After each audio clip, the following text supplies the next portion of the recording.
The title of this story is The Knock. During the whole of a humid, breezy, and clear-skied night in the summer of the year, when the stars speckled the vault of heaven, providing the only source of natural illumination, I had been passing alone in my car through a narrow forest road, and at length found myself, as the cricket's iconic frequency filled the night, within view of my grandparents' summer home. After driving many uncertain, wearisome hours through various crooked and ill-kept back roads, I was finally relieved to have had arrived at my intended destination. The effort felt worth it when looking at that two-story country house, without modern utilities of electricity nor running water. It was a place where I had spent the best summers of my childhood, but as the years passed, the house was used less frequently. It was part due to my grandparents' declining health, making their extended trips unfeasible. In fact, the reason I ventured so far out into the woods, alone, far removed from civilization and all its conveniences, was due to the circumstances aforementioned. After coming home from college for summer break, the subject of my grandparents selling their house had come up. Understandably, I was distraught at the notion that the source of such strong childhood memories would soon be inaccessible, essentially erased, and through the course of the conversation, I had consequently volunteered to go back and retrieve any family heirlooms left in that house. This was not what I intended with my interjection, which was an action engendered by sentiment and done impetuously. Nevertheless, in the end, I was looking forward to my promised trip. Taking from my car a few essentials like bedsheets, flashlights, and other miscellaneous sundry that were crucial to my comfort, I unlocked the old weather-beaten house door with the key entrusted to me by my grandfather. Soon after making my way through the house with flashlight in hand, I had found a room on the second-story floor with a single twin-sized bed that would serve for the duration of my stay as my main sleeping place. Fitting the bed sheets, I now was at liberty to discover what comfort this bed could afford me, and while tossing and turning to find some satisfactory position to lay, a knock could be heard on the wall. There was nothing inherently noteworthy about the knock by itself to warrant its worth to be of mention. No, I had completely ignored it at first while rolling around in that stiff bed, but through repetition the knock was no longer simply another forgettable occurrence, but now in the processes of my mind a phenomenon deserving further investigation. But, as it happens, due to the span of time between knocks and the enervating drive that had all but exhausted me on the way here, I had neither the energy nor curiosity to investigate the phenomenon's cause, which was most likely a harmless small animal. Thus, through the course of a particularly restless night of continuous waking and falling asleep, I had become inured to the occurrence of the knock. The next day I indulged in classic summertime activities, hiking through the forest, swimming in the brisk lake water, and fishing in the lake afterwards, which had turned out to be an unsuccessful endeavor. I finished the day by making a campfire by the house in which I used to heat up the rations I had brought along for my trip. The whole experience could be compared to camping, save the use of a house instead of a tent. But the house had neither electricity nor running water, so it really was just a fancy tent. After the sun had set over the canopy of the forest, I took advantage of the clear, rural sky that was free from light pollution and spent the night stargazing. After feeling satisfaction from admiring the heavens above, I retired to my bed and once more was greeted by that knocking. The preceding day I spent my waking hours looking through the house for any heirlooms that seemed indispensable, and packing them into cardboard boxes I had brought along with me for the purpose. The task turned out to be dreadfully boring, and the massive quantities of dust ended up sullying my clothes.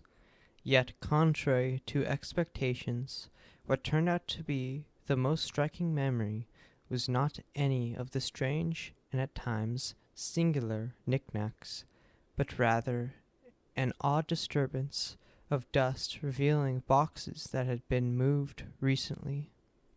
Many impressions can come to mind when the cause of a happening is unknown. Mystery holds the quality of abundant possibility, turning the unfamiliar into the turbid realm of dream.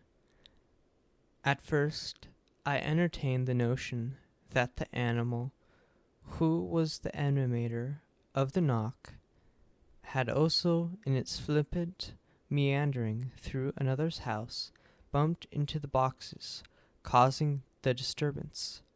But the thought became increasingly unlikely, as the disturbance held an uniquely human mark of intelligence in the movement of the boxes. I settled at attributing the concurrence to my grandfather's prior actions, and expected him to have had reason to move those boxes. Yet, after looking through the box's content, I was left mildly disappointed with its mundanity. After I had scoured the entirety of the house and reflected on my befouled state, I decided that the best use of my time was in cleaning myself. I wanted to take a shower, but without running water, I was forced to come up with more imaginative solutions. I ended up filling a bucket with water and hanging it high up so gravity would do the job instead of the absent water pressure. It was a nice way to end the long day.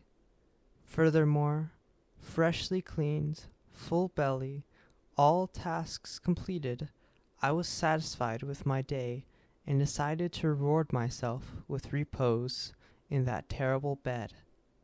But just right before drifting off to frolic in the Elysian fields, the notion of something I had left unattended in the room adjacent flashed in my mind, to be filled, moments prior, with such self-satisfaction, and then in a sudden act of remembrance to have that illusion so cruelly snatched away was such a vexing vicissitude. How could I sleep now, knowing that bliss was withheld by one undone deed? I still had energy in my body, and decided to once more find my satisfaction. Thus I got up with my flashlight and went to the other room, looking for that pesky thing. There, on the floor, was a wrapper of a candy bar I had promised to myself to throw away. To leave a dirty thing like that, which could bring ants and other pests, was something I could not do in good conscience.